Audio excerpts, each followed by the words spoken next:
Okay, so welcome back.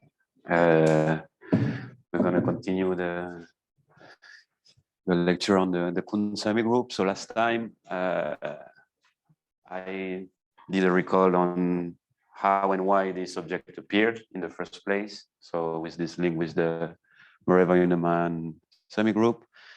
And then I introduced a bunch of property around the superequivalence relation on positive elements. And we just finished by introducing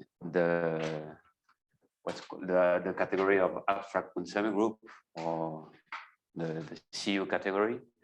And I finished by defining the Cuntz semigroup. Okay. And what we had left to do in the second part is to show that CU of A falls into the CU category. Okay. So just a reminder. So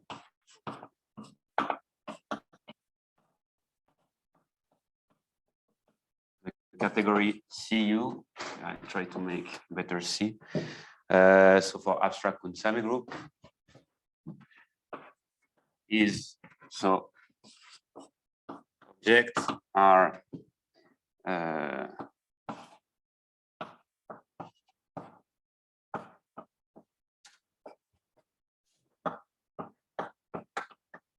so those are the object S that are positively ordered monoid.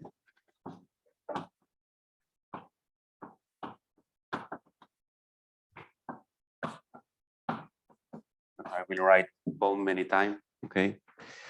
Satisfying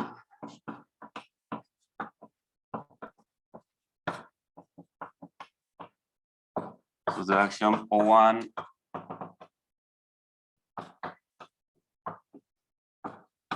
O4. Okay. So I recall O1, it means that every increasing sequence in S has a supremum. Okay. O2 means that every element can be approached by what's called a rapidly increasing sequence for this way below relation. Okay. And O3, O4 are just a compatibility axiom between some suprema and this way below relation. Okay. And to answer the question of Tristan, those are not exactly what's called directly complete posets, but they are sequentially direct. Okay, and in case of S is quantably based, it's the definition I will give. This is the same thing. Okay, and actually O1 means it's the directness and the completeness, and this is the continuity. There is what's called a domain. But those are equivalent things. And morphism are just monoid morphism.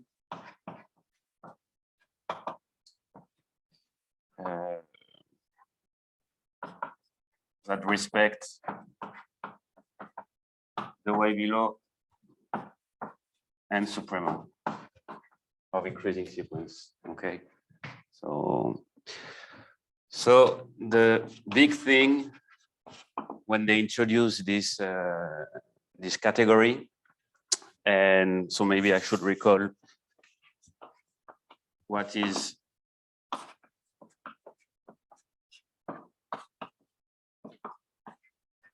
nowadays the Cuntz semigroup. So if you remember, there was this issue when we were only taking positive element in any matrix sizes. So we had to take into the completion of this. Okay. And the addition is the orthogonal sum, and the order comes from directly from is given by the Cuntz superequivalent. Okay, this is for free. So this is positively ordered monoid. This is almost from construction. And now the fact that this object falls here and that it's a continuous function, this is the hard part, and what's been renewing the interest for the Cuntz semigroup. Okay, because now the theorem is that for any star algebra A, first of all,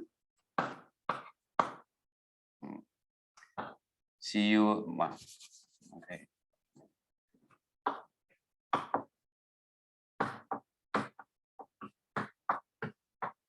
Okay, and we have even more is that CU from the category of C-star algebra to the category of abstract Cuntz semigroup that sends A to CU of A. Okay, and CU of a morphism is just defined by the Cuntz class of the image of the morphism, right?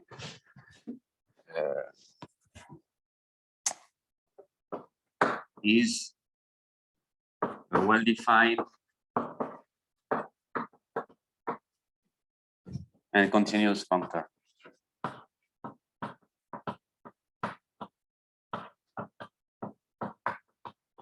So here, when I say continuous, I mean with respect to inductive limits.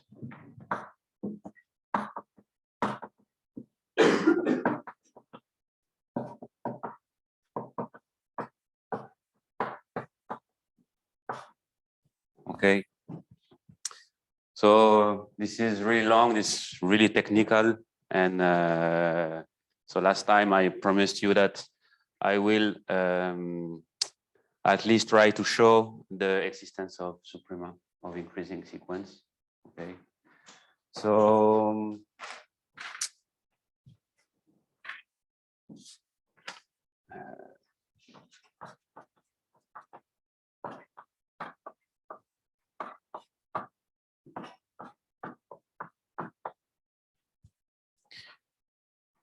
so if you remember, we had under certain hypotheses on the C-star algebra, we had some equivalence of to describe the Cuntz superequivalent. Okay, so the Cuntz superequivalent, it means that the element is somewhere between being inside the ideal of the other element or in between the hereditary subalgebra. Okay, so saying that A falls into the hereditary subalgebra of B is too strong. Saying that A falls into the ideal of the C-star algebra, the ideal generated by B is too weak. Okay, the Cuntz superequivalence is somewhere in between.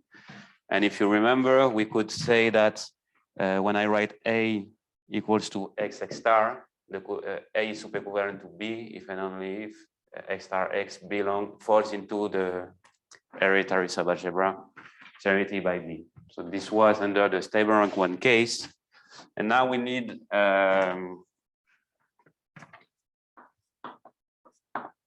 something that will also characterize in such a way the Cuntz superequivalence. But now it's not under the stable rank 1 assumption, but under the weak stable rank 1 assumption. Okay, so for two positive elements,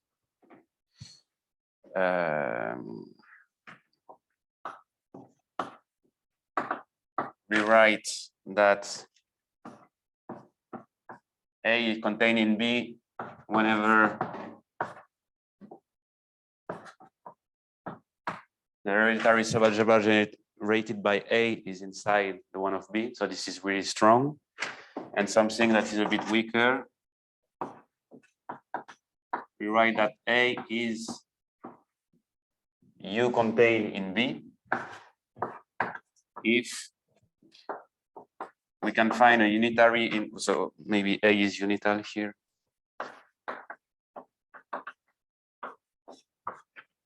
Otherwise, you just go to the unitization such that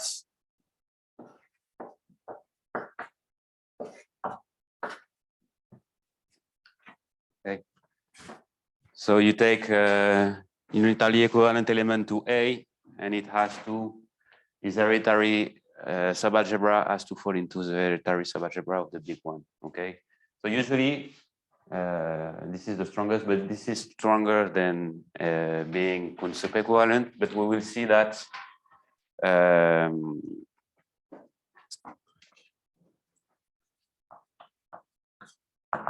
whenever A has weak stable rank 1, okay. So I think I defined this notion last time.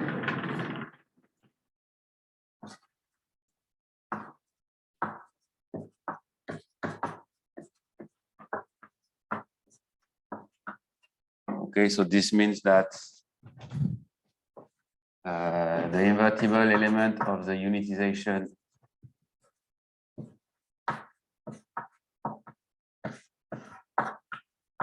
is dense in A, but not necessarily in A tilde. Okay.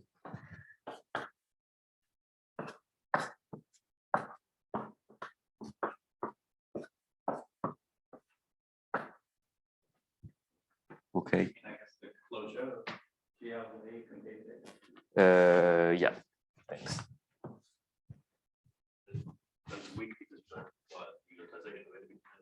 Exactly. Stable rank 1 would mean this. Okay. And it's somewhere in between. But the good thing is that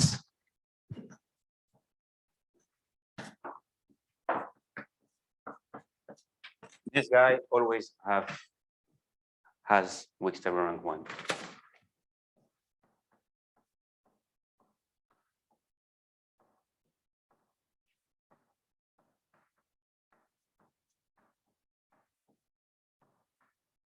So it means that in the end we can describe.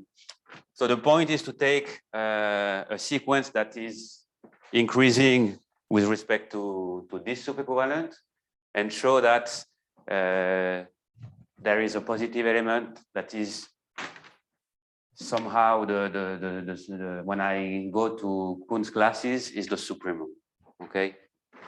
And the point is that we are going to be able to rewrite this relation using this, okay? And it's going to be very useful because unitaries now we're going to be able to plug unitaries and compress by as many unitaries as we want, okay? And create somehow like using.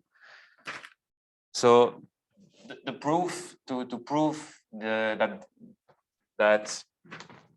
O1, okay, that if I take an increasing sequence in the Cuntz semigroup, it has a suprema.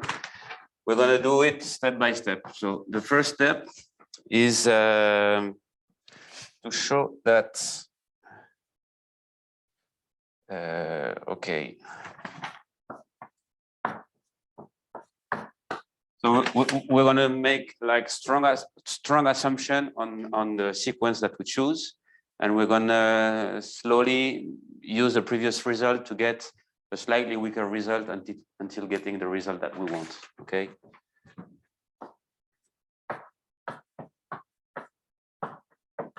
So if I take an increasing sequence of positive elements, and there I mean really one is below the next one, okay? And I assume that it converges towards positive element A.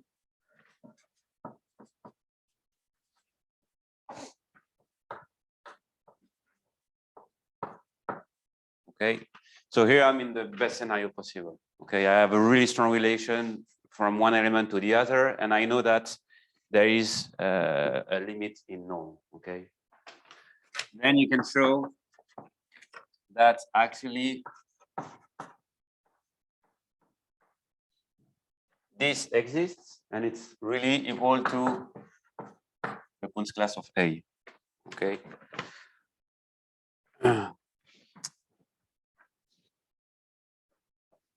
Once we have this, we can use this result to show that actually now we're gonna beat the assumption and take a sequence in A plus such that one is not below the other, but its hereditary subalgebra is contained within the next hereditary subalgebra. Okay. Then you can create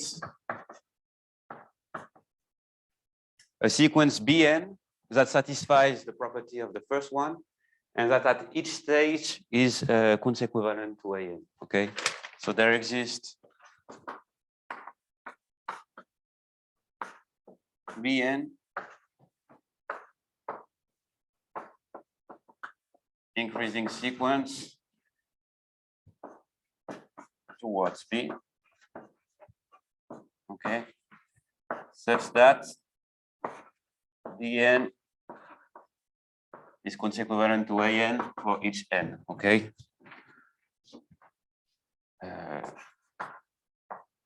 And then we can show that the Cuntz class of B will be the soup of the Bn, and so the soup of the class of the Bn, which is the soup of the class of the An.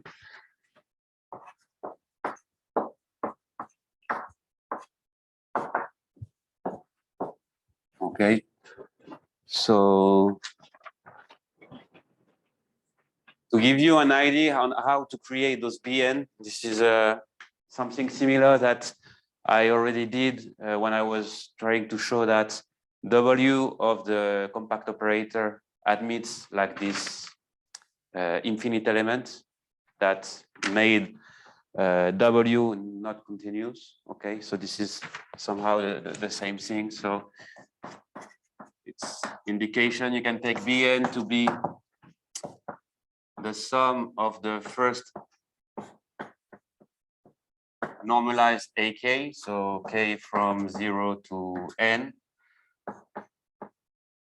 And I think you have to take 1/2 power 2n to make things converge in norm, okay? You can show that this is increasing with respect to the normal order, okay? And that it converges towards, so I think it converges because of this 1/2 power 2n. And it converges towards an element B, and you can use 1 to show that. And this is, okay. Also, this is not really hard to, okay. So this does the job. So now that we have this, we're going to be able to loosen the assumption that we had to this one, okay? Because more or less, when you compress by a unitary, you don't change the Cuntz class, okay? So we're going to be able to transform 2 in 3, which is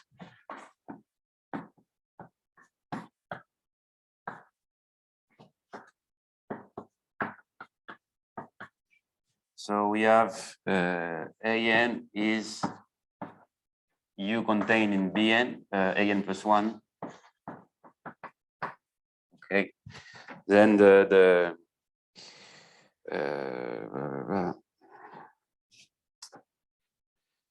then it's the same conclusion. Okay, there exists a sequence Bn that is increasing and that converges in norm, and such that Bn is Cuntz equivalent to An at each stage. And the conclusion is that the supremum of the class of the An exists, and it's equal to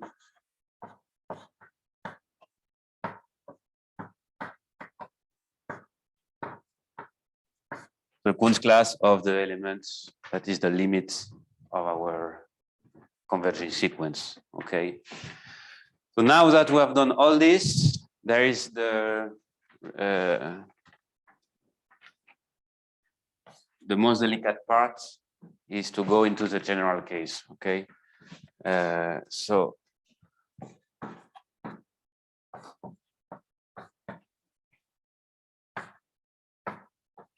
if I take a sequence of positive elements such that An is Cuntz subequivalent to An plus 1,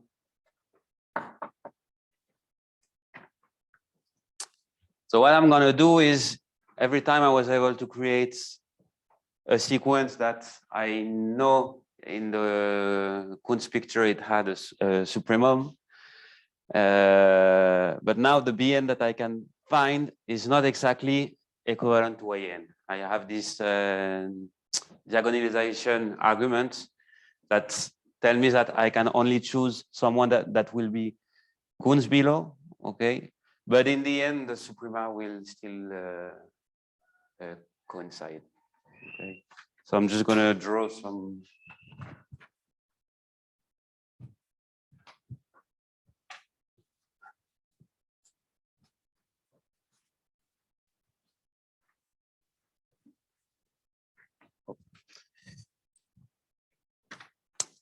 Okay, so how to do so? So I have A1 is Cuntz equivalent to A2 and so on. Okay. So I'm going to first construct a sequence that is approaching A1. Okay, so I have to define. So I can just take cut downs. Okay, that are getting closer and closer from A1. So I choose A minus epsilon1, and this is really converging. I mean, this is below. Okay, I can just take A minus 1 over n.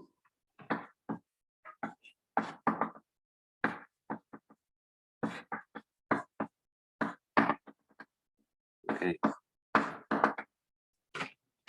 And those are really elements that are every time smaller than the next one. Okay. Once I have this, the point is that I can now do the same thing for A2, but I can make sure that I choose the at each. So this is stage, okay, n plus 1. For each stage n, I can choose the cut down of A2. Okay, I can choose it in such a way that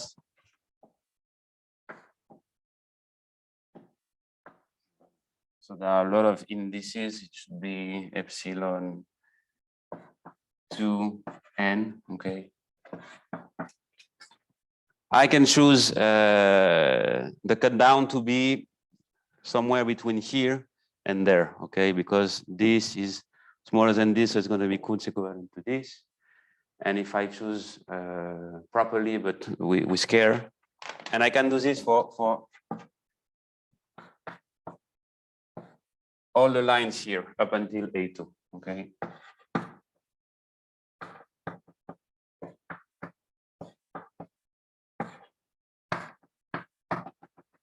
So I guess in the first column, those are A1s, and the second, those are A2s.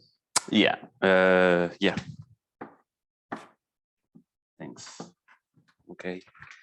And now the point is to define the sequence that we want.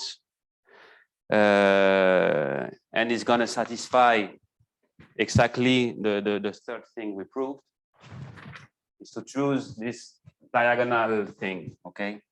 So this one is U contained in this one, okay? And this one will be U contained in the one above, and so on and so forth, okay? So define Bn is a, so I can call those guys, so this is, okay, n plus 1 n's, n plus 1, n plus 1, okay. So, I mean, this is really visual. And so what I get is that Bn satisfies the following, that Bn is U contained in Bn plus 1.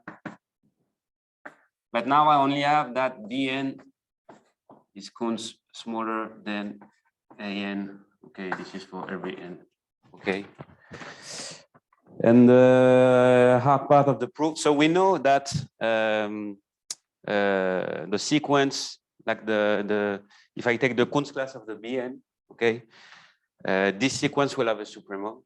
Okay, that is, so I have to construct usually Cn, which is going to satisfy condition 3, and Cn is going to be Cuntz equivalent to which Bn, and it's going to be converging in norm, and the element that I get, the Cuntz class, will be the supremum of the Bns, the class of the Bns, okay?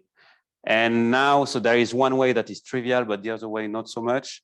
You can show that this suprema that you get is actually the soup for the Cuntz class of the AK, okay? So this is a bit kind of technical, but so that you know and see that actually everything that I said last time about characterization, when you have table rank 1, weak table rank 1, and so on and so forth, are useful and allow you, for example, to do this proof. Okay. Can I ask, where is this version of the proof? I think the first version of this proof is in Pereira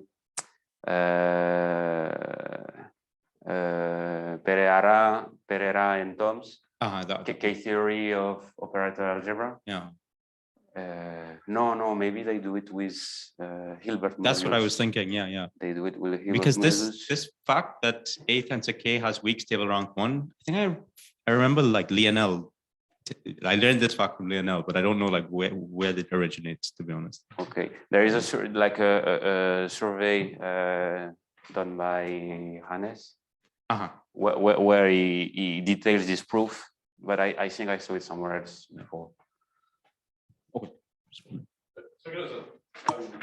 But why did you need to, in the sequence, start looking at things approaching each individual AN? Why can't you just take your sequence and say, well, I'm going to replace A2 with something which is above A1, by basically using a unitary like you did over here, and then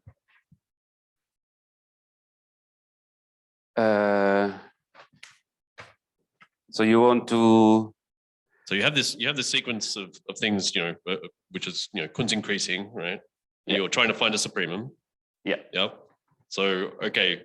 So what I would naively try to do is say, well, I want to be able to use this stuff over here. So I just replace A2 with U, A, U star, U, A2, U star to ensure that A1 is actually below in this subset ordering thing here. Yeah, I see what you mean. That so actually I think you would have to compress this one, and then the hereditary subalgebra of this one will be contained in this one. And then you have to compress this one, and this is. But I mean, here you've got this thing that U star is below B, but you could also put the U's on the other side, right? Because it's a unitary. Yeah. So you couldn't just because I see what you mean. If you try to replace backwards, you'd be in trouble. But if you're replacing forwards, shouldn't be. So you can find U such that hereditary subalgebra of this contained in this. And then you go to A3 and say, well, okay, now I haven't changed the Cuntz equivalence class, so therefore I can also replace A3 with something. But you would assume AN is Cuntz below AN plus 1, right? Yeah. So I mean, to start with, I don't see any use. I thought this is what this was saying, that if AN is below AN plus 1, Cuntz below, then you can find a unitary such that this works, no? How come, this is a good point, actually. How come where did this U equation come from down below? Yeah, no, because when I wrote this, I thought that this is maybe too much, but in the proof somehow, so I don't really remember, but it's not, you cannot do it as directly as was, but it's, yeah, it's a good question.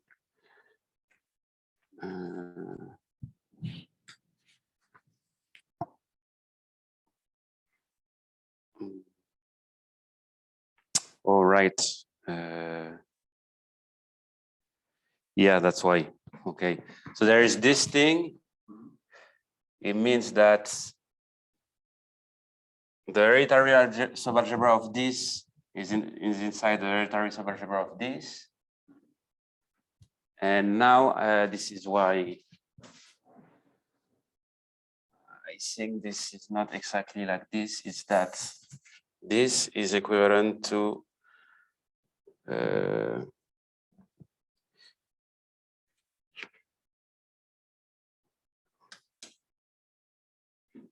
if it was like A being strictly below B, if and only if this by strict means what, like?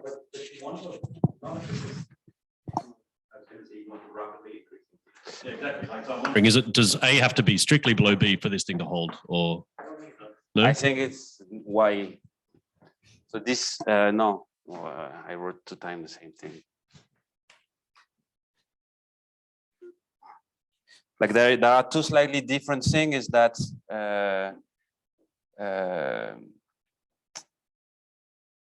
that U star, the rotary subalgebra of this is inside the rotary subalgebra of B, right? And there is that. So maybe I'm going to write something like if the U's are outside, or maybe something like this. This is not the same thing. There is one that is a bit stronger than the other. So probably this is not what I meant to say. Okay, it doesn't matter. I was just, confused, but. No, but yeah. There is a subtlety like that I'm missing somehow. Yeah, I'll have a look later, but basically there is between this and compressed by a unitary falls inside the rotary subalgebra. There is one that is slightly weaker than the other, something like this, and so you cannot directly do what you were saying. But yeah, I'm missing the point here. Okay. Anyway, so you see that it's somehow quite technical.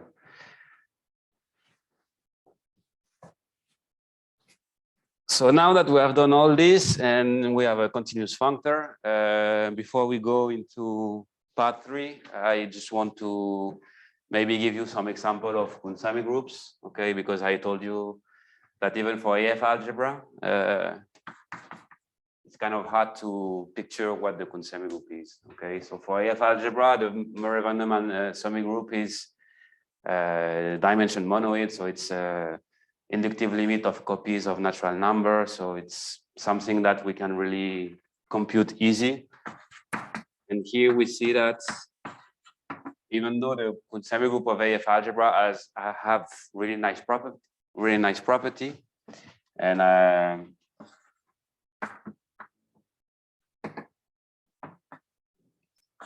you see that you get way more elements. Okay, so for example.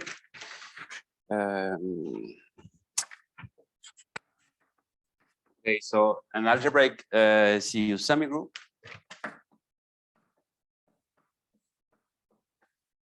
is a semigroup such that the continuity axiom O2 that we can approach any element by cut downs, we can do so by compact element. Okay, so it's something stronger.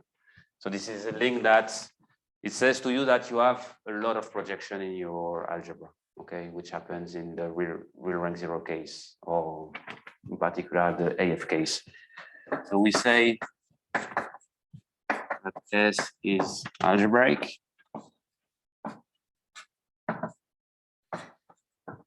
if any S in S is the soup of an increasing sequence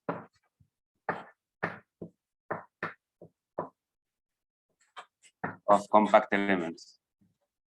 So you remember the compact elements. So in the stable rank 1, in the stable finite case, basically it's classes of that comes from a projection. Okay. And abstractly, it means that it's way below itself.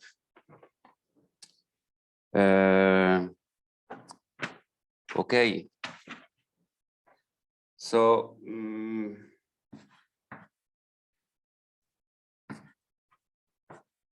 a remark. So I write S sub C is the set of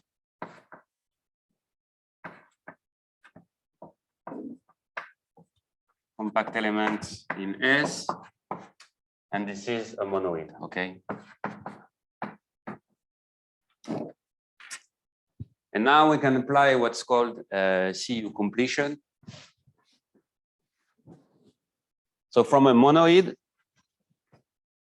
I will be able to build a Cuntz semigroup and even more an algebraic Cuntz semigroup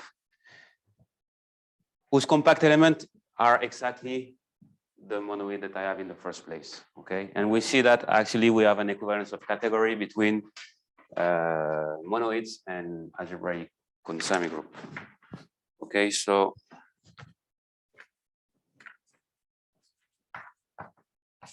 how to do so? So if I take a monoid, I can consider the set of increasing sequences. Okay, so let's call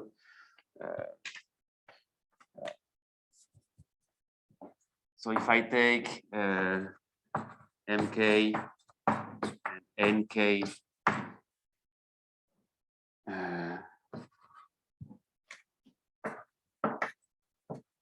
the increasing sequences, okay, I can define a relation saying that MK is subequivalent to NK if for any K there exists some L such that MK is smaller than NL, okay? It means that for any element of the smallest sequence, I can go far away enough in the biggest sequence and get something that is greater, okay? Blah, blah, blah. You can antisymmetrize this relation and define the CU completion of the monoid to be the set of increasing sequence in M modulo when I symmetrize this subequivalence, I get an equivalence relation, and you can show that this is a Cuntz semigroup, okay? And the compact element of this Cuntz semigroup are exactly the element of the monoid, okay? So by construction, this will be an algebraic Cuntz semigroup, okay? So for example, if you take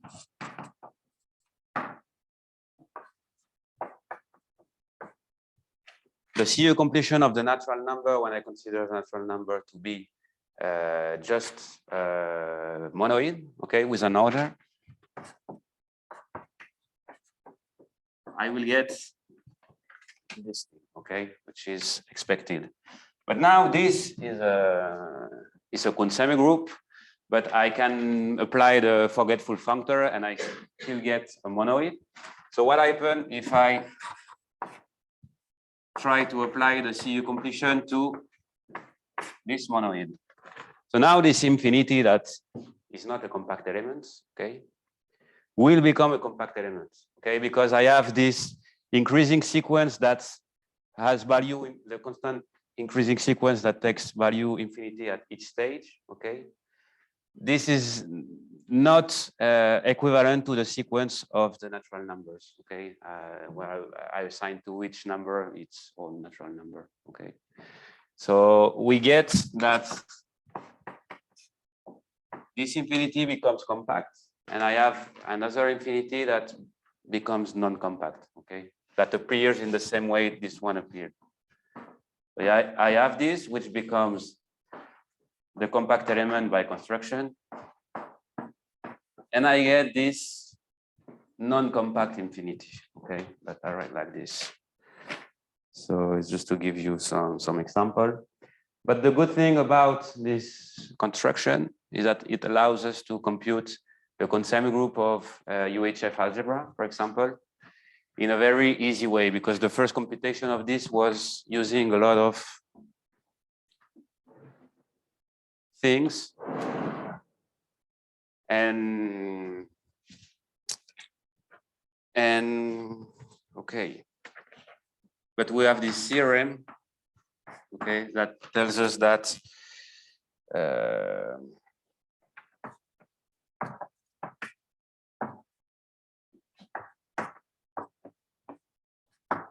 okay, that tells us that CU of A is algebraic, okay, and I know from before, because this has stable rank 1, that the compact elements of CU of A are exactly the classes of projection, okay, and because it's stably finite, the Cuntz equivalence is the Murray-Neumann equivalent.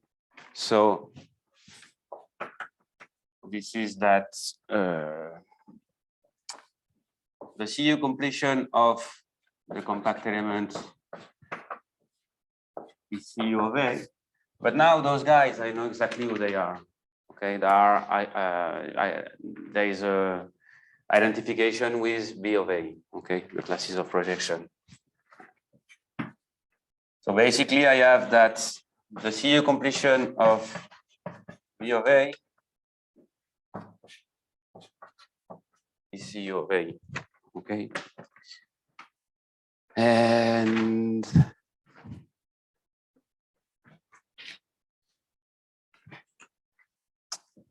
so as a corollary, one can show that CU of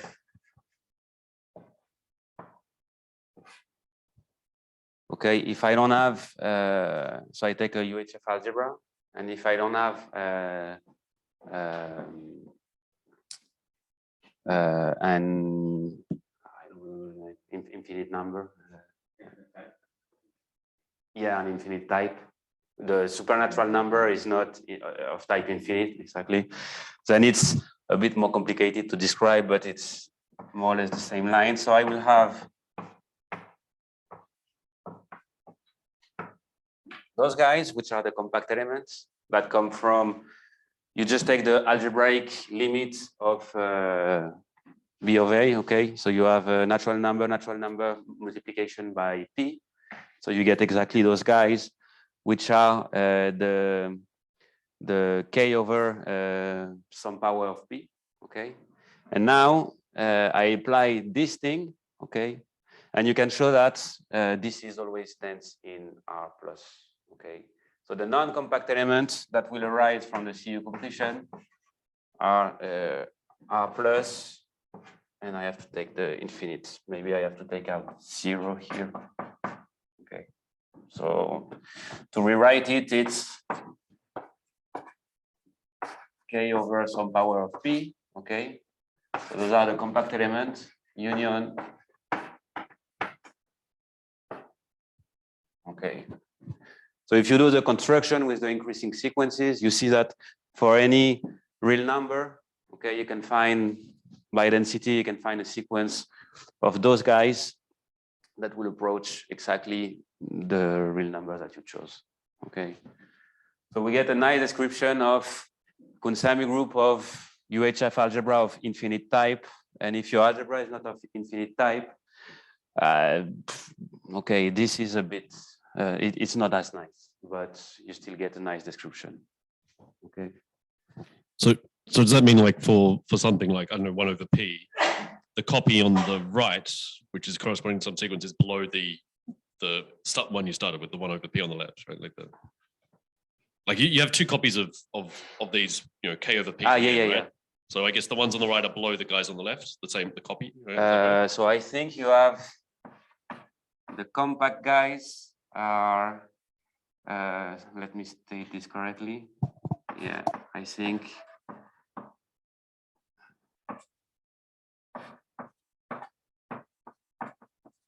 You go like this.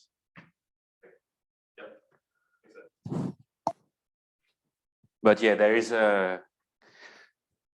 I mean, those are, I wrote way below because this guy is compact, so it doesn't matter. It's something like this, okay, but it's even more. But basically, I think the K over P in here will be smaller than the K over P in here, and for any epsilon strictly positive. Yeah. Okay. Okay, so now we have definition, we have the functor, and we have some examples. Now let's go into part 3.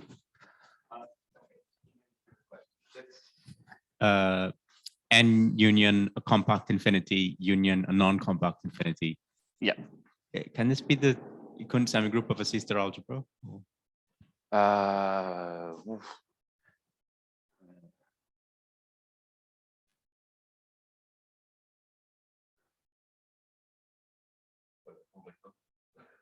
No, just have one. No, you just have this non-compact guy. Yeah,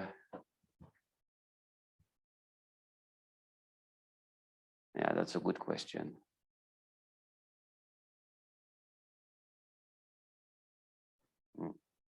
I think you would need something that is not maybe stable rank 1 to get some with maybe like tensor product with 0 and infinity. And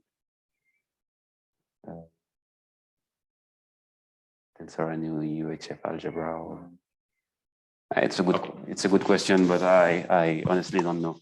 But one comment is that there are many abstract Cuntz semigroup that don't come from C-star algebra. Okay, actually, there are many properties that would restrict a lot the Cuntz category, like divisibility properties, and there are other axioms, like I think now it goes up until 08, so there are 4 more axioms that are satisfied by any C-star algebra. Okay, and you can always find an abstract Cuntz semigroup that don't satisfy this axiom. Okay, so Do those characterize the ones that are Cuntz semigroups of C-star? no, I don't think it's an exhaustive list. It's just that every time they want to, I mean, I did this also, but every time you notice something about CU of A coming from a C-star algebra, and it's a nice property that you need, usually you can find twisted example of abstract Cuntz semigroup that maybe resemble a bit like this guy, or a bit more complex, that don't satisfy it, so you have to put it as an axiom somehow. But there is no characterization. Okay, so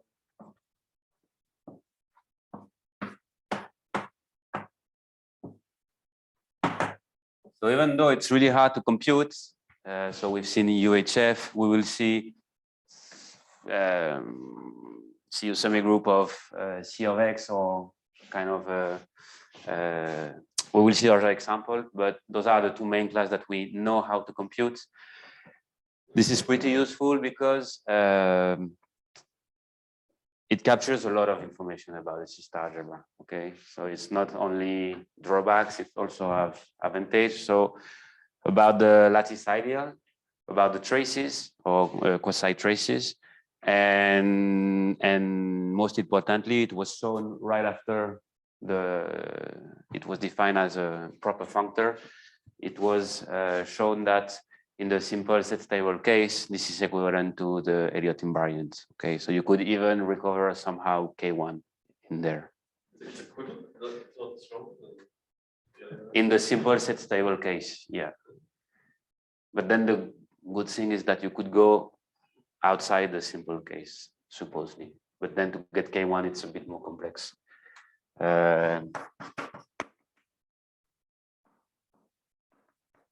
Okay, so ideals. So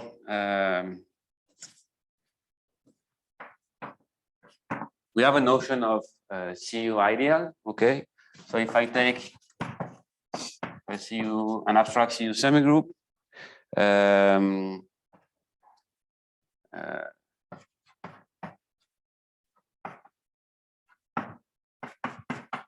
a subset or a submonoid, I would say it directly,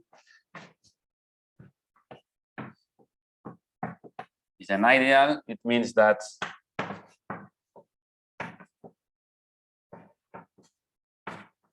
it's a submonoid, obviously. Okay. And now we have to add two conditions to make things work. So we have this kind of it's called lower set condition. So this is all linked to, if some of you are familiar with the Scott topology. Okay, so this is maybe Tristan, you know a bit. So basically we ask that if X is smaller than Y in S and Y is in E, then X also has to be in the set. Okay, and it's closed under supremum of increasing sequence.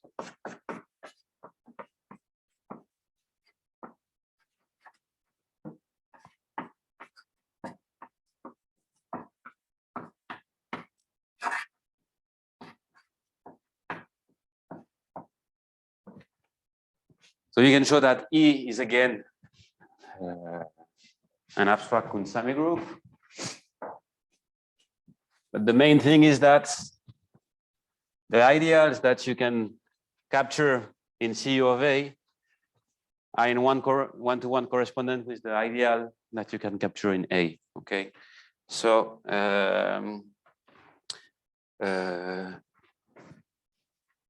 so first, I think you would need to show that this defines the set of ideal of S is a complete lattice. Okay, so it works well with the sum and the intersection. Okay, it's stable, so you do it in a usual way. Okay, so the sup would be the sum of two ideal, and the inf would be the intersection of two ideal. Okay, so if I write lat S to be the set of ideals of S, okay, then lat S is a complete lattice for the expected inf and sup. Okay, and so the thing is that we have there is a complete lattice isomorphism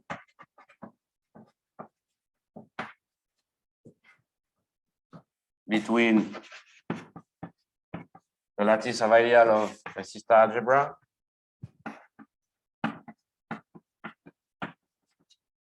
and the ideals of CU of A. Okay, and this is really natural because when I have an ideal I can obviously look at this Kuntz semigroup. Okay, and you can show that this is an ideal in the sense of there. So what you have to check really is that the Kuntz class in CU of A of a positive element in I correspond to the Kuntz class when I consider this element as an element of I. Okay, so this is mostly the thing you have to check, and the converse I think is defined by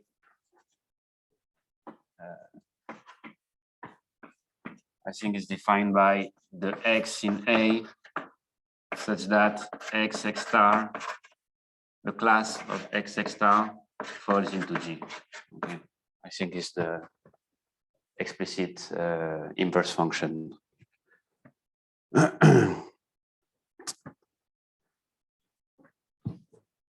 So this is kind of something really nice, and actually for me it's the main advantage of the Kuntz semigroup.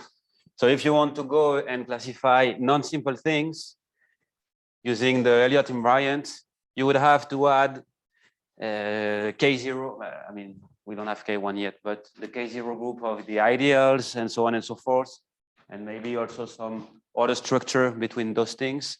And there it's all captured in one nice semigroup that is pretty natural to define, okay? And the category is not getting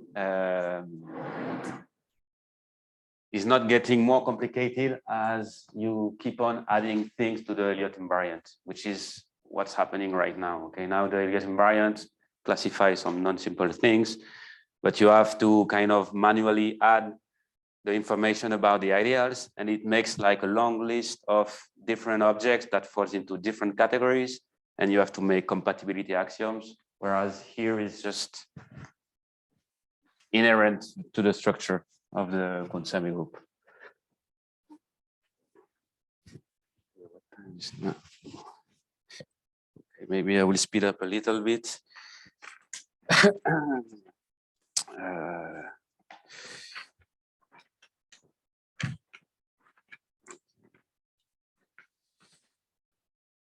So you even have more than this. You also have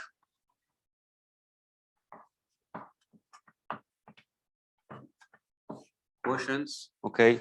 So here I skip a bit the part where I define what's a countably based Cuntz semigroup, but know that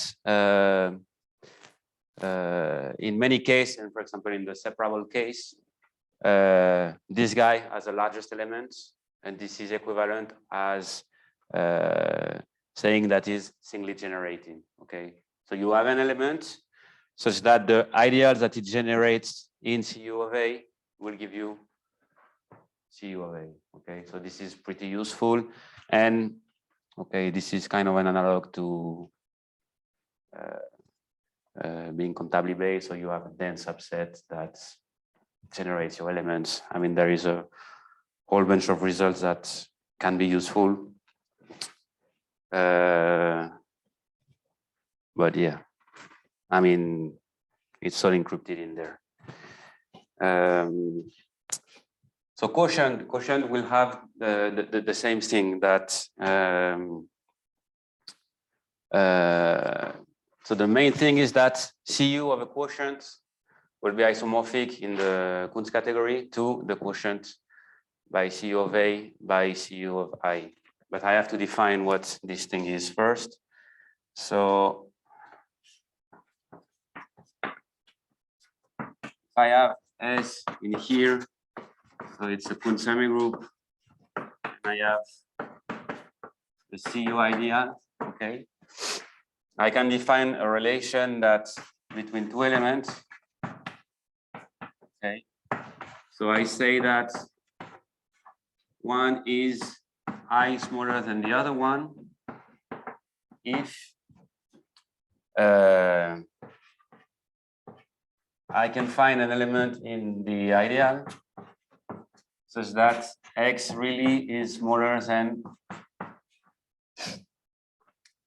Y plus Z, okay? And we do the same thing all over again. So we have a subequivalence. We antisymmetrize it to get an equivalence relation. And now I can define a quotient in the abstract Cuntz category. It's just the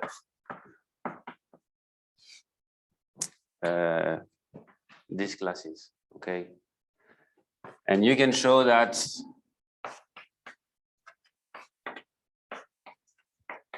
for an algebra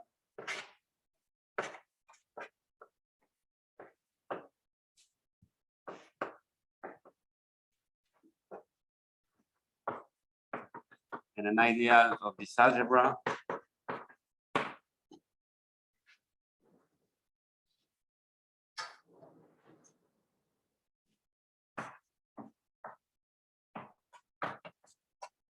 we have that the Cuntz semigroup of the quotient is isomorphic, so it as Cuntz semigroup to the quotient by CU of I, which is an ideal of CU of A. Okay. So this is pretty useful also to describe quotients. So in many cases, to get a picture of what's an ideal in C of A can be easy, or the opposite in the C-star algebra, and the correspondence between those two things is really useful usually when working with classification or stuff like this. Okay, the proof of this is linked with exact sequences, but this is not really used anywhere else because to define an exact sequence in a semigroup category, then it gets a bit messy, and this was used to actually get to this isomorphism, but then we usually use this result. Okay.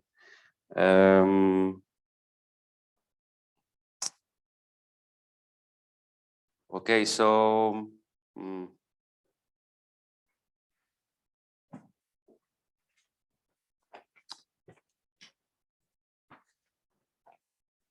so now we have seen that what happened with ideals. So you remember this was linked to the existence of traces. Okay, so let's go back to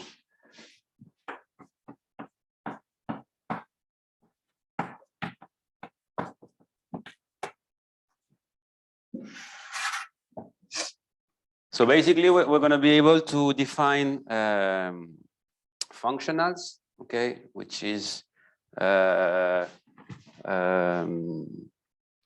so it's going to be a C homomorphism between C of A and positive real line, except that it doesn't have to respect the way below, I think. So it's kind of a semigroup morphism that respects suprema of increasing sequence, and those functionals on C of A will be in one-to-one correspondence with two quasi-traces. And in the exact case, those are exactly traces. Okay, so we have this equivalence between having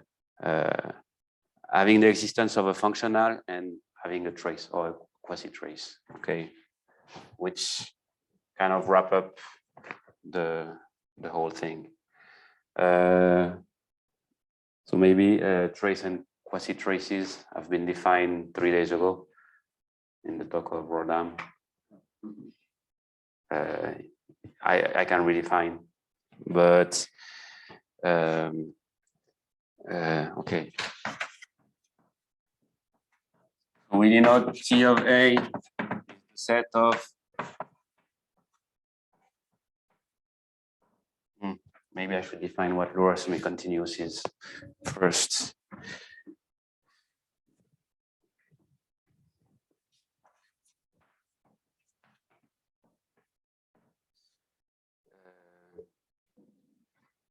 Okay, and sometimes we actually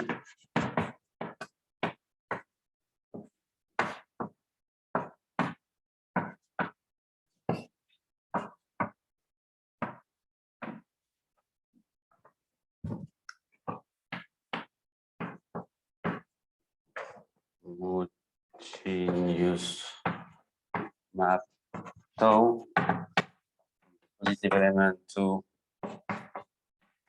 plus, maybe you have to close it out. So it means it's additive and linear on the positive real numbers that has the trace property. So we want that the tau of xx star is tau of x star x. Okay. So this is one, and we say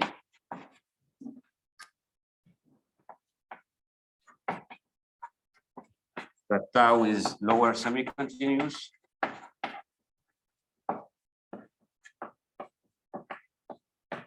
So again, for those who know about Scott topology, it means continuous in the Scott sense. Okay, so it means that tau of this open set, I mean, the anti-images of this open set is open in A plus.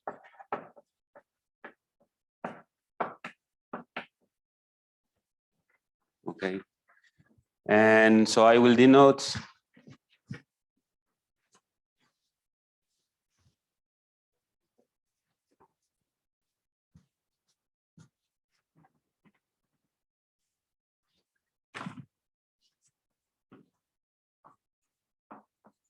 T of A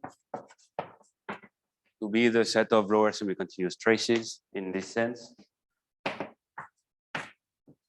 So lower semi-continuous, I will write LSC usually.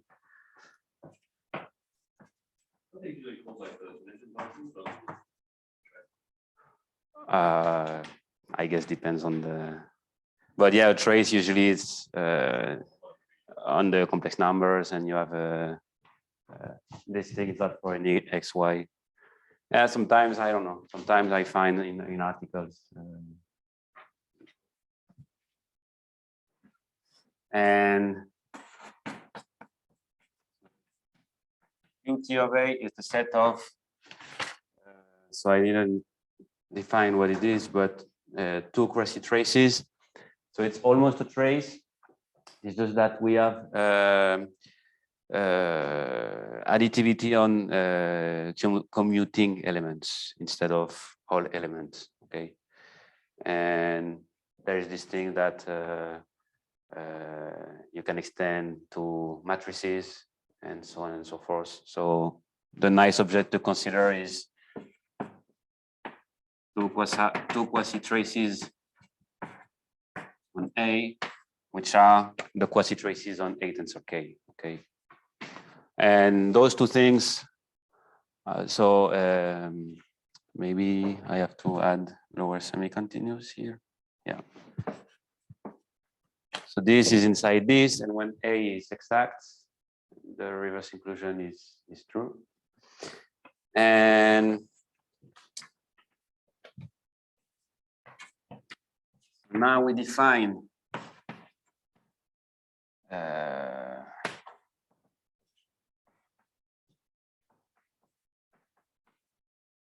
okay.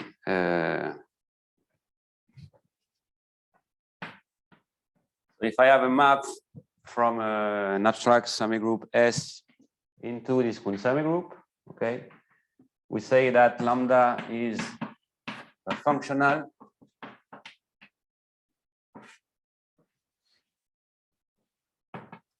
if, so you usually call a generalized Cuntz morphism. So it means it's additive, order preserving, and preserve the suprema of increasing sequence.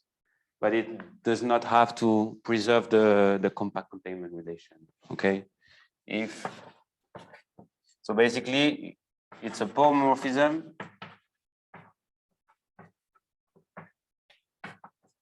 that respect suprema of increasing sequence.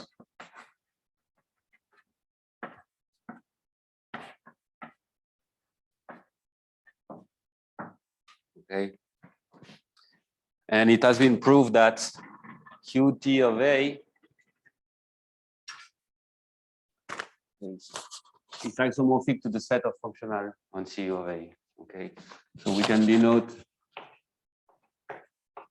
I think it's F,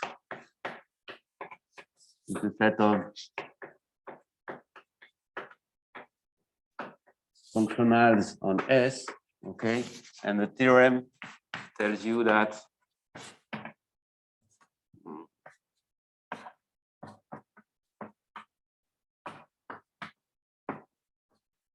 so I don't think you need any restriction on the C-star algebra.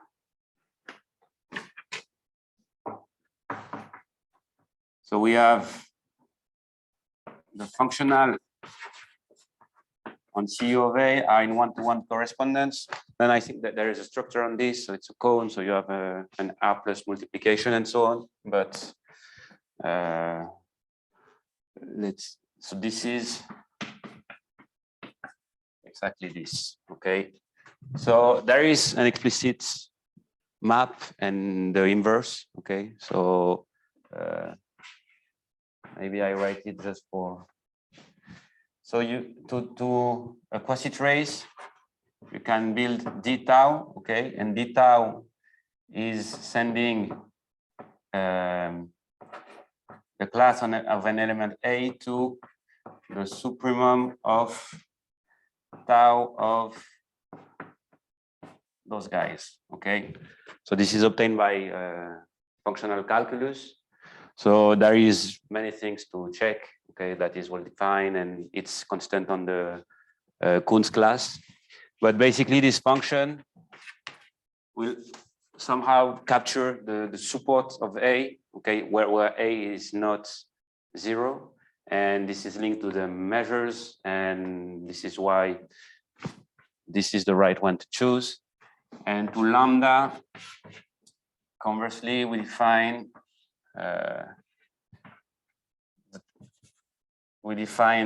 lambda tau, and lambda tau sends a positive element to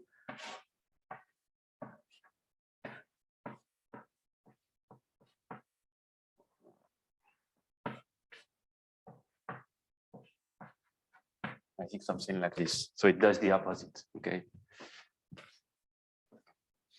And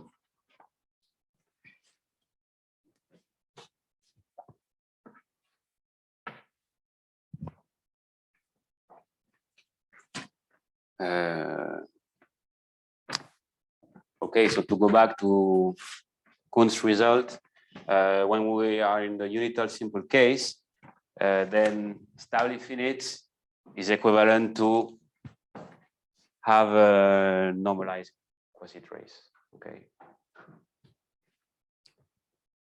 And in the case that A is exact, this is also equivalent to having a normalized trace, okay? So we have seen that the Cuntz semigroup captures, so the K0, this was the first thing that I explained, the lattice of ideals, so also K0 of any ideal. Under some assumption, it captures the traces. And now we will see that, in fact, under simplicity and Z stability, you can somehow get K1, okay? And functorially, you'll be able to show that not only Cuntz semigroup can recover the Elliott invariants, but under those assumptions, the other way around is also possible. Okay, so those two, under a simple case, Z stable case, and maybe you need finite or stably finite, or let's say stable rank 1 to be sure. Those two invariants give you the same information. Okay. So if you recall, I told you that Thoms came up with a counterexample to the Elliott conjecture, and this was outside the Z-stable hypothesis. Okay.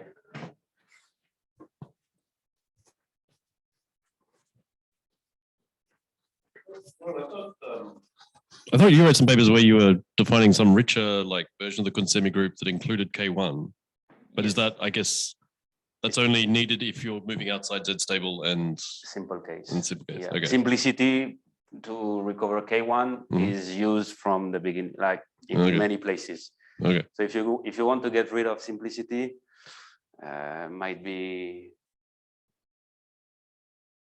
So I mean, I will explain, but it's a good question. Actually, the thing that I define.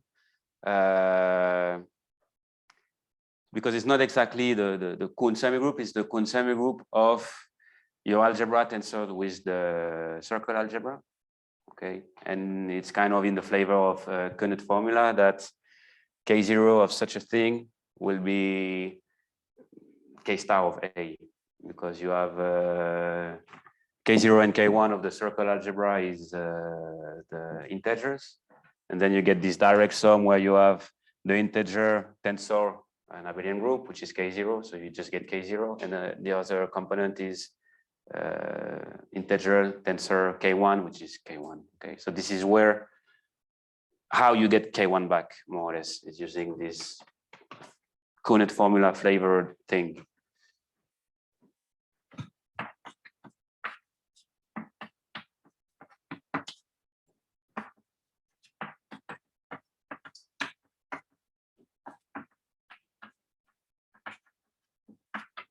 So you need that stable,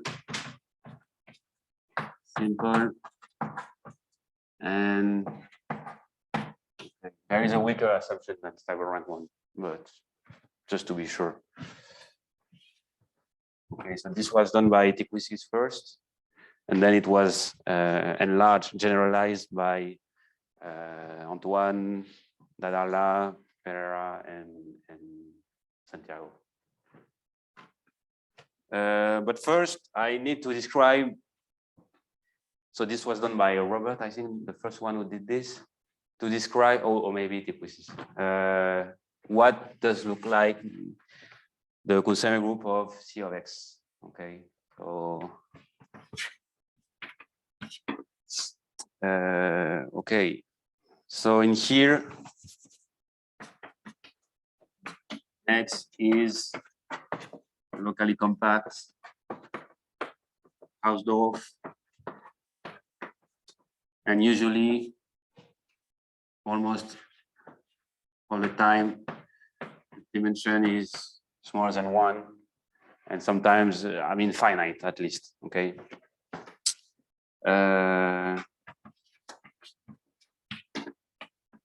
Okay, so let S be an abstract Kuntz semigroup, and let F be a map from X to S. Okay. So you say that F is lower semi-continuous, kind of the same thing as back there, but more general. You say that F is lower semi-continuous if, so it's all linked to the Scott topology. So it means that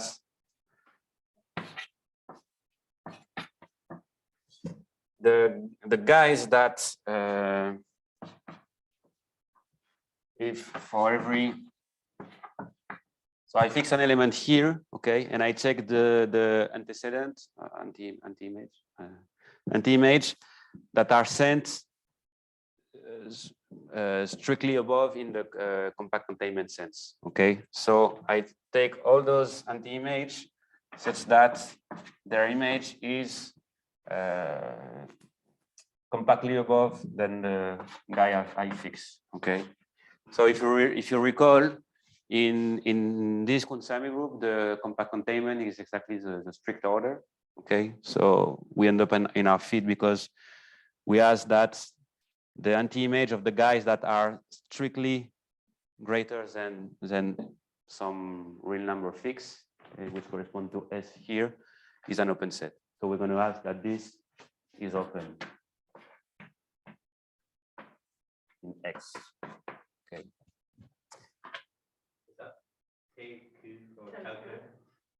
What? Is that Ah, yeah. Sorry. That's that. It's fine. Spanish is calque. So I have 2 languages where it's TQ, and I'm really used to. I should put a bar. So the good thing is, in some cases, like these kind of functions that are pretty easy to describe when X is nice and S is not too complicated, give you a description of the Kuntz semigroup of commutative sister algebra, for example. So if you take, I don't know, X to be 0, 1, and S to be this guy, so basically, being lower semi-continuous means that you can have discontinuity, but when you jump from discontinuity to the other, okay, the open part of the discontinuity, to say something, has to be on the greater part. Okay. So for example, this could be 1. Okay, then here, and then I go back to 0. Okay, and here I can go to 0 directly. Okay, so this is an example of a lower semi-continuous function, and you can go up to infinity. Okay, and I mean, this is used a lot. I mean, I work a lot with those guys, and it's really nice to compute weird example or to see what's going on about divisibility property or the ideals or many things. So the theorem is that when X is of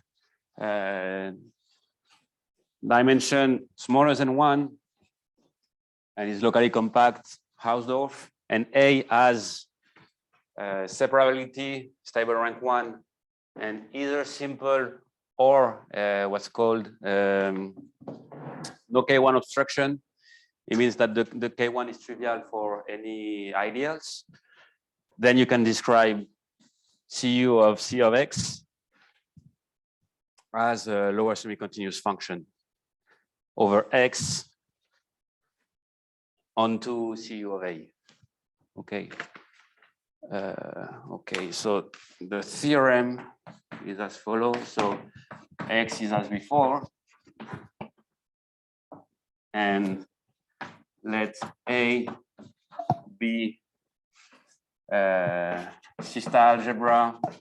So I said separable, stable rank 1, and either simple or such that K1 of A is trivial for all ideals. Okay. Then I can describe the Cuntz semigroup of the continuous function that takes value in A over X that takes value in A. Okay. So this can be described as the set of lower semi-continuous function over X that take value in Cu of A. Okay. So you see that with this, and for example, what we had before, we can already have, if not an explicit computation, a nice picture of what is the Cuntz semigroup of inductive limits of AI algebras, AT algebras. It's super complex to describe, but you have an idea on what are the elements, and if you get an idea on what are the morphisms, then you can somehow make it work. Okay. So I think last year I presented kind of this approximate intertwining element theorem for Cuntz semigroup.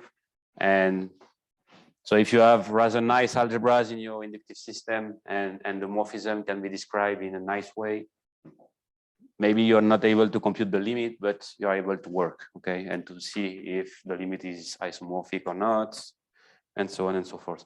Actually, X is only locally compact, so I need to put this here.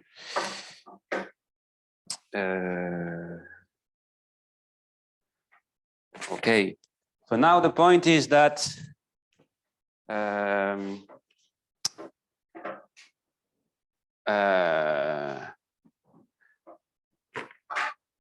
so I was telling you to get the K1, we would need to tensor A with the circle algebra, okay? And luckily, the X being the circle satisfies all of these conditions. So you can show first that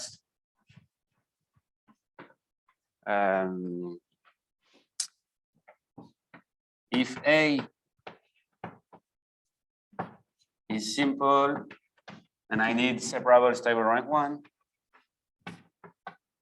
so now this is going to be all the time.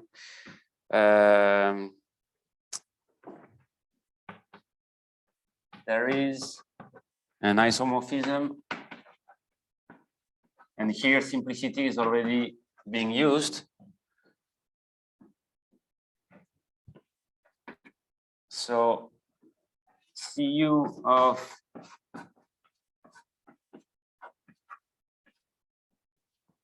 the circle, so this is circle for those who are wondering.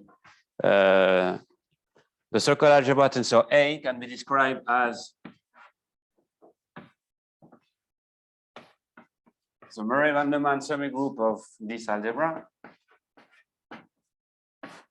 So basically, this is the compact element, right? So either you're compact or you belong here to the non-compact element. So I will write LSC non-compact, okay.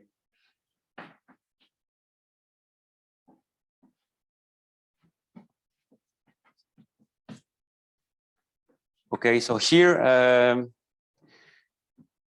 this uses a lot of lemmas and check about projections and so on, but you cannot get rid of the simplicity here, okay? And there you have to define a mixed order and a mixed addition. So the addition, when you sum a compact element with something that is non-compact, so this guy will be constant and take value in the compact element of A. You just consider it as a function instead of a constant element. And you just sum everything in LSC, okay? And the order is a bit more complicated. So one is that for any t, the value of the compact element is greater than the value of the function. But otherwise, it's kind of an algebraic order. So a compact element will be lower than a non-compact if there exists someone else there such that the sum of the two is equal to this. Okay, so don't want to enter too much in detail. But here we can start to see K1 appear, okay? Because then we are in the stably finite case. So those compact guy comes from projection, and this is the positive cone of K0, okay? And K0 of this, so I explained earlier, more or less will be K star of A, K0 of A plus K1 of A, okay? Yeah, I mean K0 plus.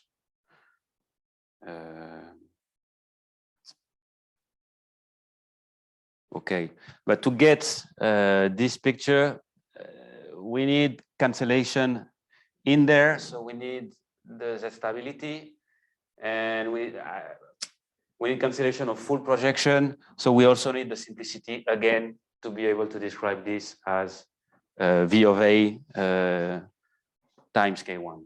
Okay, so simplicity and Z stability are, you cannot take out this hypothesis, okay?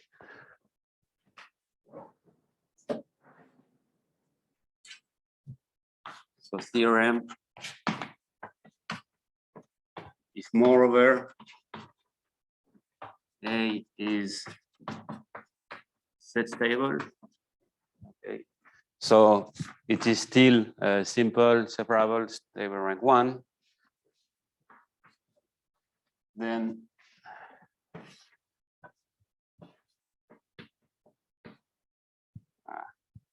okay.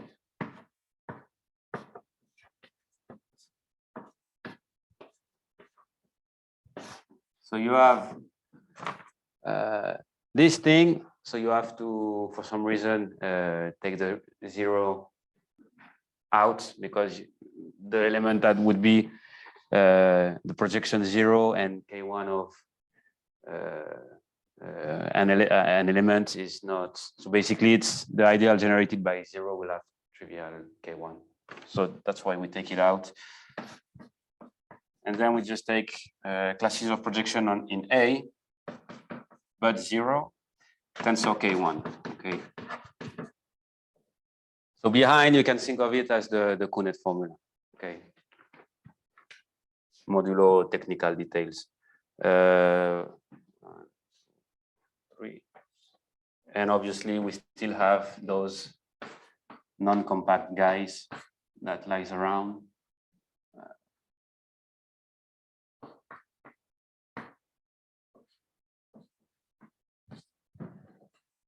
Okay. And yeah, in there we will have some traces. There we have some K0. There we have some K1. And so lastly, you can finish to show that there exists two natural isomorphisms between the Cuntz category and the Elliott category that would be needed a definition. But as I was saying, because you have K0, K1, the traces, the pairing between traces and K0 starts to be a complex category, but it can be defined. And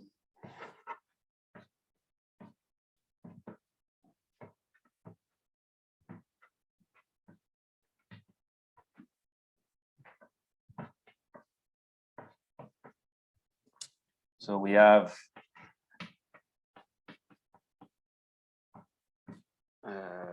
CU. Okay, I write this. So this is the functor that gives you the semigroup of C of T tensor. Okay, so and conversely,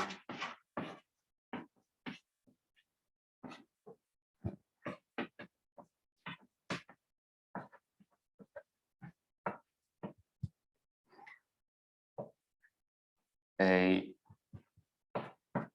is a stable, simple, separable, and stable rank 1. Okay. So for the class of C-star algebra that satisfies all of these things,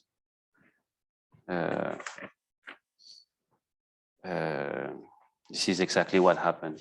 Okay. So I could write, okay, Cu sub T is exactly this guy. You can show it's a functor and blah, blah, blah. Okay. Okay. So actually, for those C-star algebras, maybe Cuntz semigroup is too complicated, okay? Because the main thing about Elliott invariant is that in some cases, it's way more easier to compute, okay? And try to find isomorphism. But now, yeah.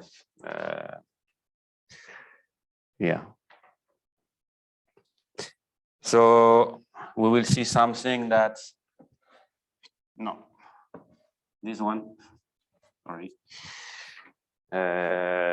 Classification results, okay, like the first strong classification result that I don't think you can get it from the original Elliott invariant.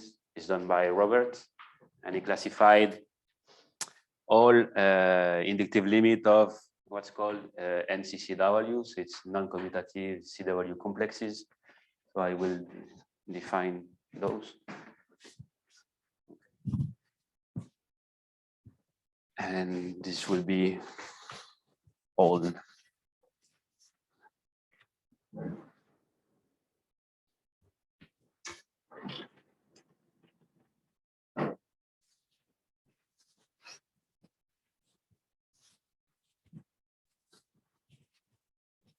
Okay, so I didn't mention it, but this computation and the fact that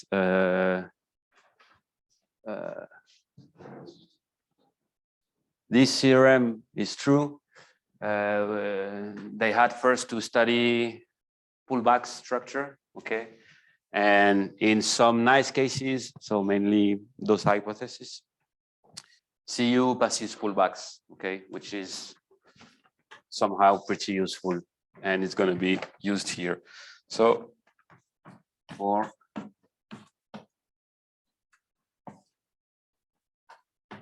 some classifications results, okay, I have time, I will also show that classify unitary element of some of AF algebras. Okay, so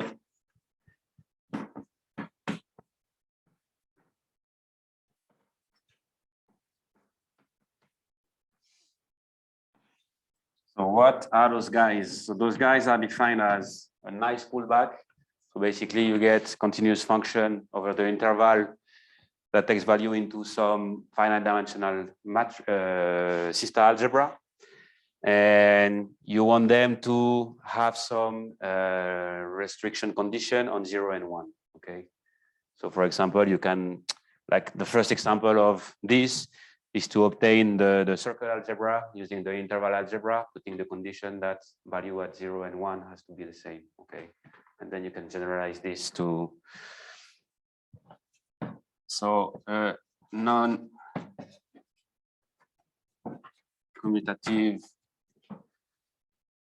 CW complex, one-dimensional,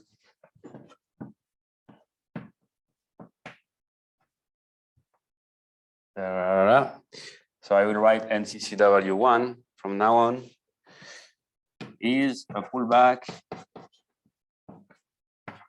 of the form. So we have A, that is the pullback of, so I said, we have the interval algebra tensor, a finite dimensional system algebra. So it's a sum of matrices. And I want them to agree on some, on 0 and 1 for some condition that will come from this other finite dimensional system algebra, okay? So there I have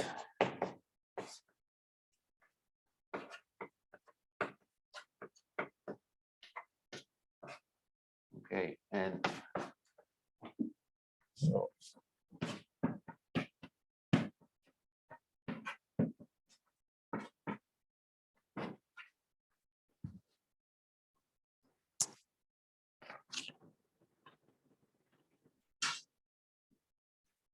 okay. So I define a pullback, so I want that, yeah, that's correct.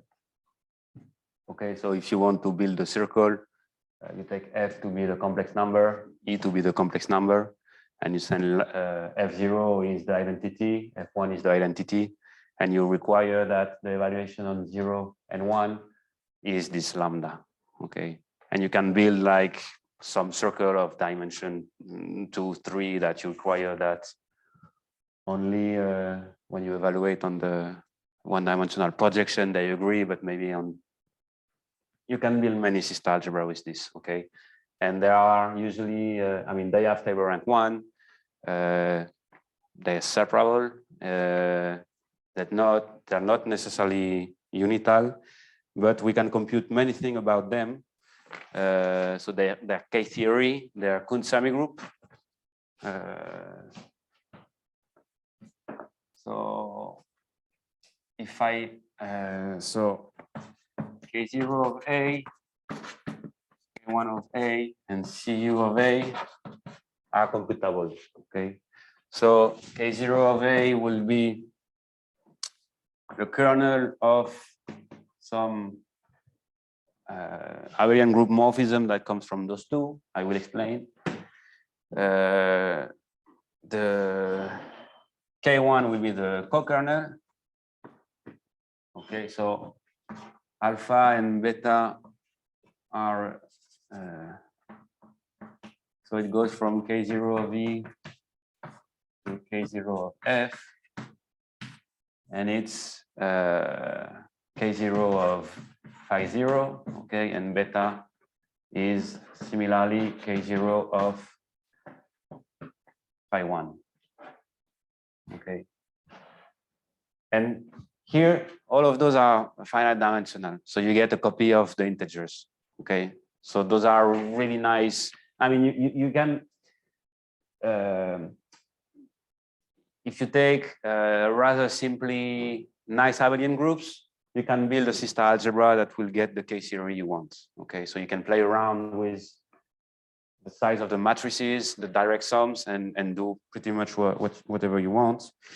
And this, so I spoke briefly about pullbacks, but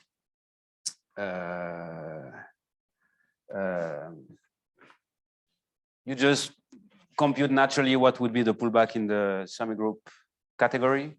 And you see that because we are in this specific case, this is not true for any pullback, but that what you obtain is a Cuntz semigroup, and it's isomorphic to CU of A. Okay, so here CU of A will be, so I just take,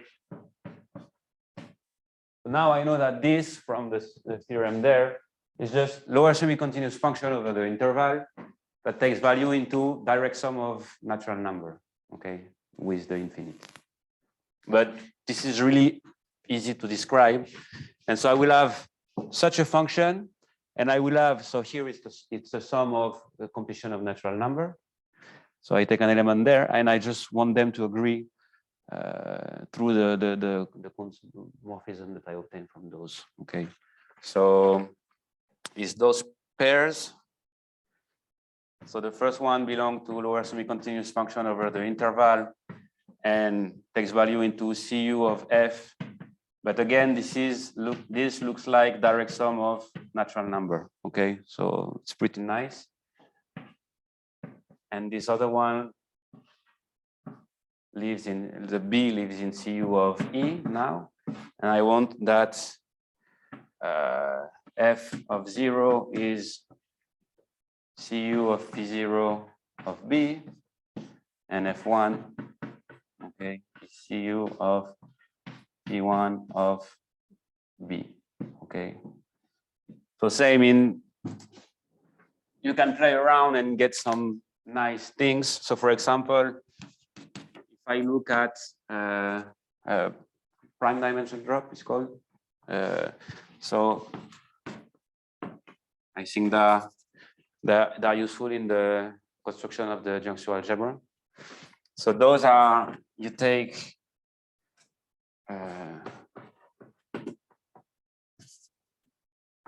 F to be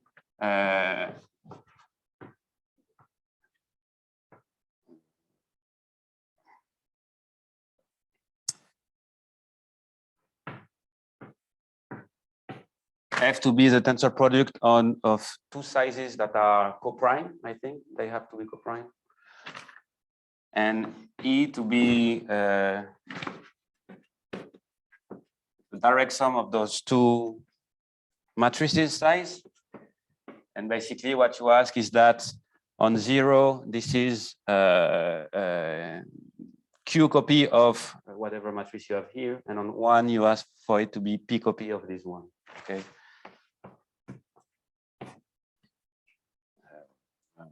And here the map is, there is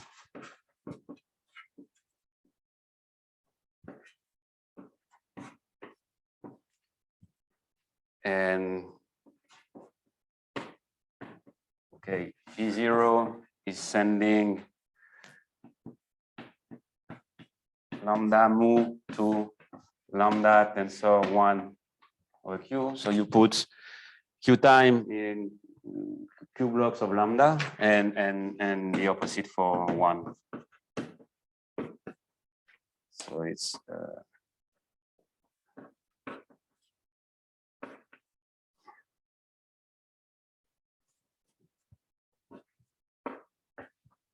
it doesn't matter which way. And so the Cuntz semigroup of this can be described really nicely, like the condition we have on F of 0 and F of 1. So just to give you an example, but basically, so I can normalize. So here, CU of F will be the natural number with infinity, and I can choose to normalize this so that I get a nice expression. And now it's just the lower semi-continuous function over the interval that takes value into those guys, okay? And such that F of 0 is a multiple of 1 over P, and F1 is a multiple of 1 over Q, okay?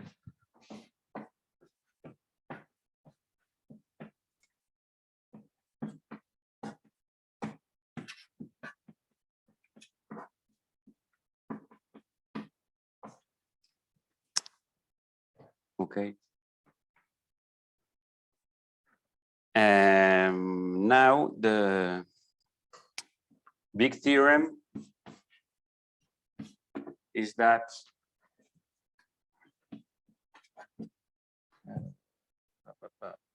okay, let A be. So I take an inductive limit of those kind of algebras such that they have a trivial K1.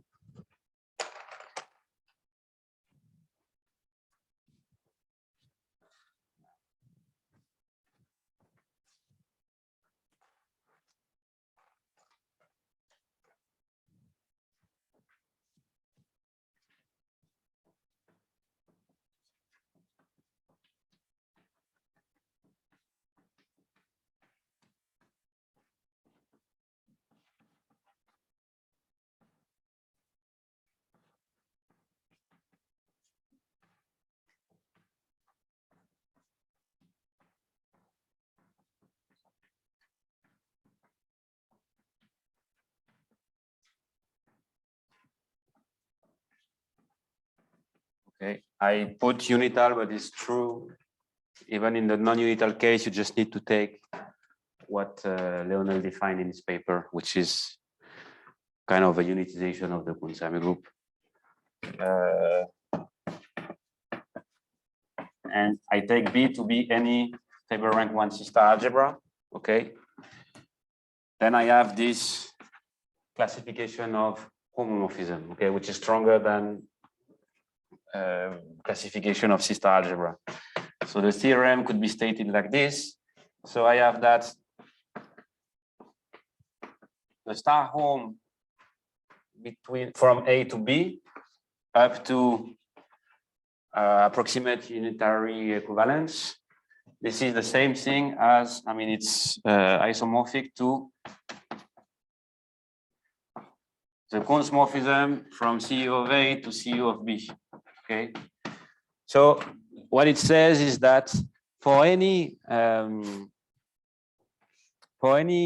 morphism from CU of A to CU of B, I can find a lift. I can find a star home that is a lift. Okay. And this lift is unique up to approximate unitary equivalence. Okay. Which is the definition that you expect. Okay. And then you use, because the class of B is really large, is at least as large as what we want to classify.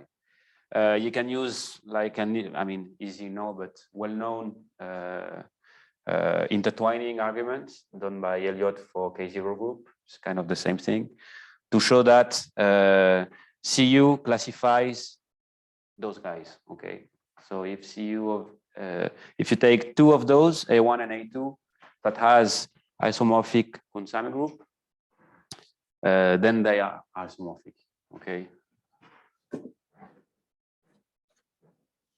I don't know what I use this. Okay.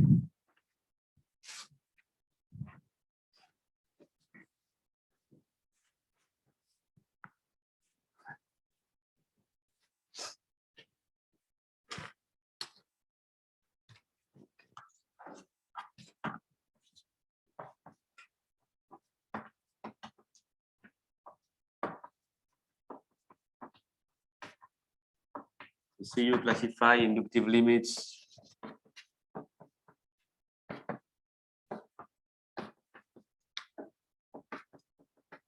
with trivial K1 group. Okay, this is somehow important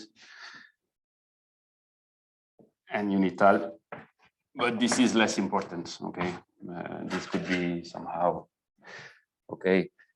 So I will not do a sketch of a proof, but this is based on the fact that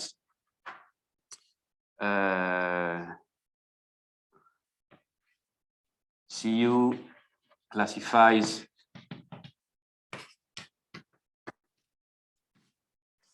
CU classifies positive elements. Okay, so this is kind of a abuse of language.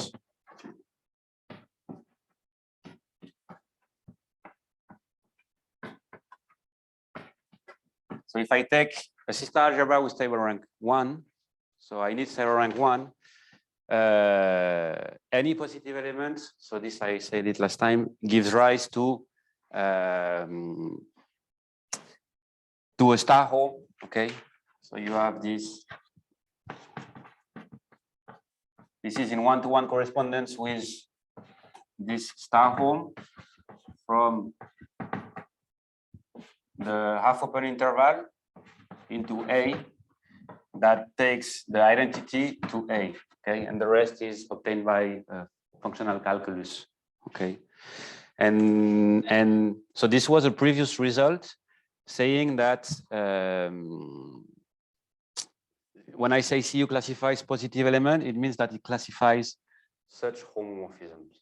Okay, and then the approach of Lionel to arrive to this result is that he defined, he showed that you could enlarge this result to direct sums, unitization, and direct limit of this kind of guys. Okay, and even more to AA algebras basically, but also to non-commutative CW1. Okay, and then he showed that if you have an equivalence of classifying star home from a direct sum, inductive limit, and also some weird equivalence of chain of algebras, and using a reduction theorem that is known from other branch of mathematics, you could reduce any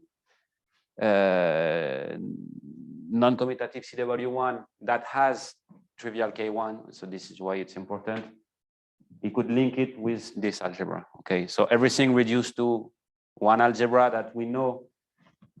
So then why and how Cuntz functor classify such homomorphism? Okay, this is pretty technical, but it's pretty also natural. Okay, because it captures many information on positive element, blah, blah, blah. You can define a distance. Anyway,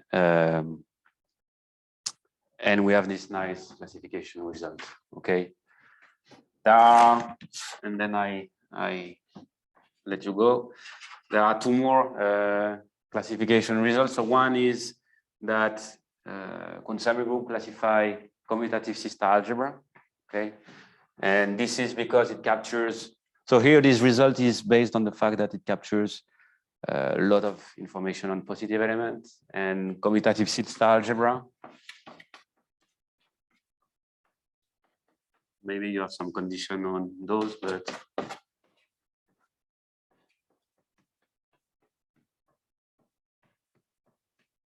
okay, it's because it captures the lattice of ideals. Okay, so X, you could write it as there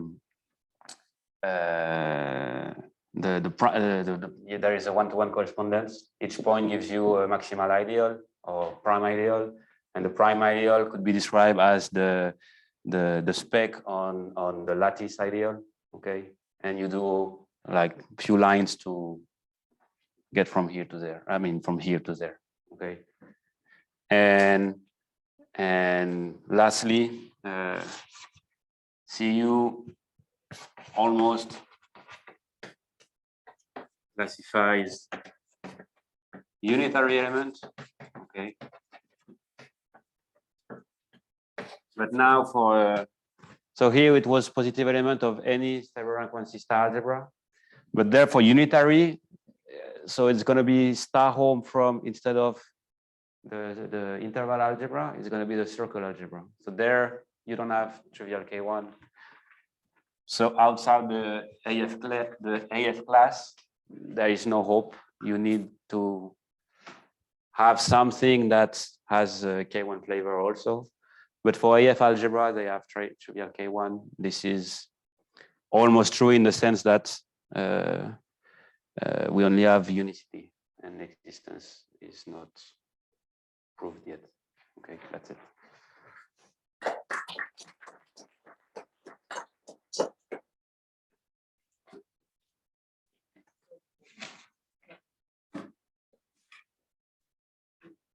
Yep. Going back to your example, sorry. So, originally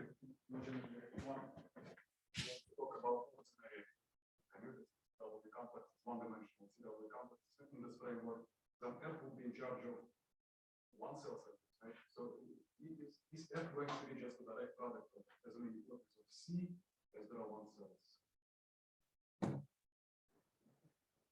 So you ask if F is. F must be in charge of one cell, right?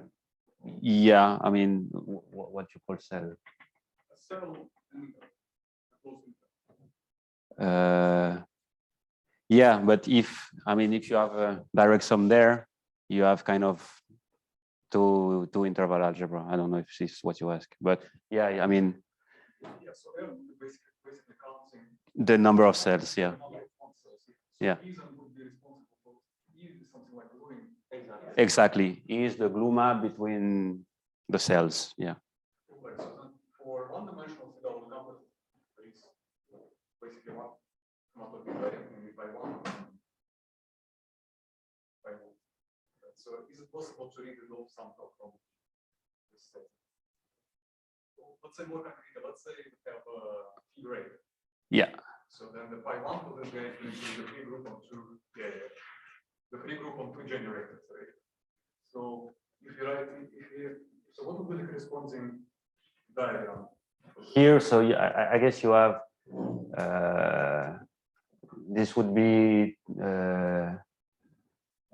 so you have a first function, a second function. So here you would have a C square. There you would have, I guess, C, just one guy, and you ask that for F. I mean, if you have F and G that are the corresponding to the first and second cell, you ask for all the values of all the function 0 and 1 glued together, right? So you would have E, I guess, is C, and lambda,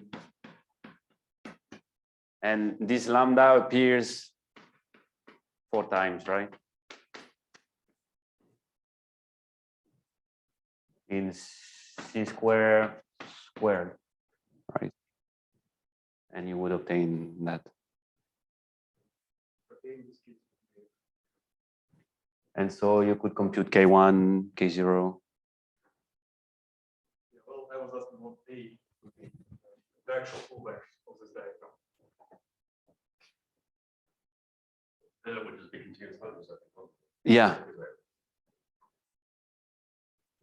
Is the continuous function over Okay. this? No, I mean,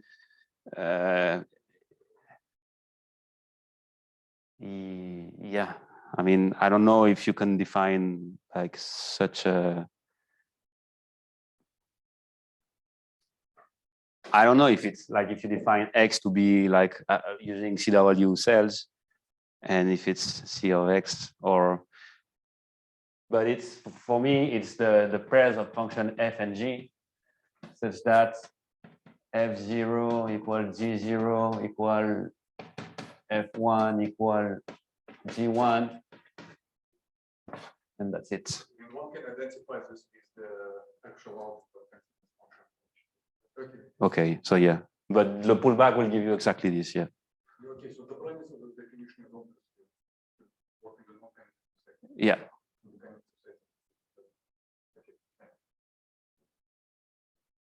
I guess which is why it's called NC-CW. So then you already mentioned causes is CPQ. Prime dimension drop. Dimension drop.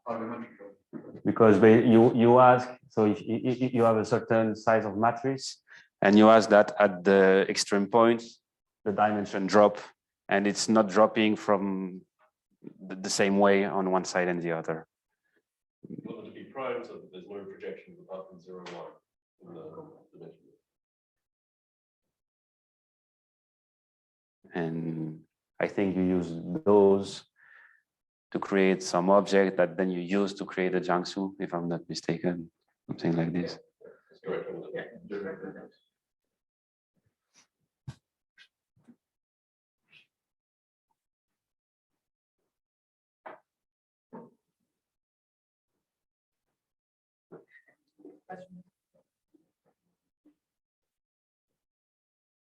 maybe I can ask another question. Suppose that you have a function f and g in C of x tensor array.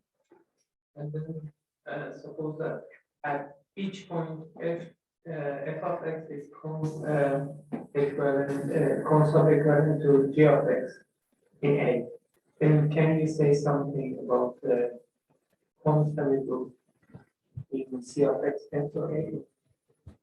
I think under some hypothesis that I think you have to, like you need in the simple case, and if, I mean, this is used in the recovering Elliott invariants, but if AF is not a projection, and maybe you need simplicity, then they compare in the algebra, if they compare point-wise somehow. But then if one of the two is a projection, you can get some weird thing because you have a hole in the spectrum close to zero. You can multiply by, I mean, you can apply calculus, functional calculus that you take the hole there that it takes A is the spectrum of A is not contained here, and you take this guy and you make a pure projection, whereas it's not a projection. I mean, for example, you can have that f of t is equivalent to a projection in CU of A. For any t, maybe you can create such a thing, but f is not a projection, or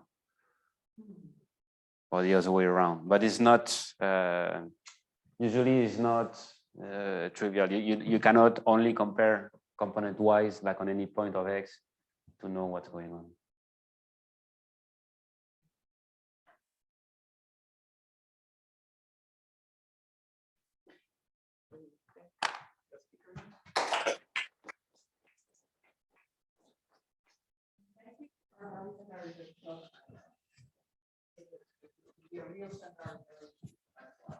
The two buttons.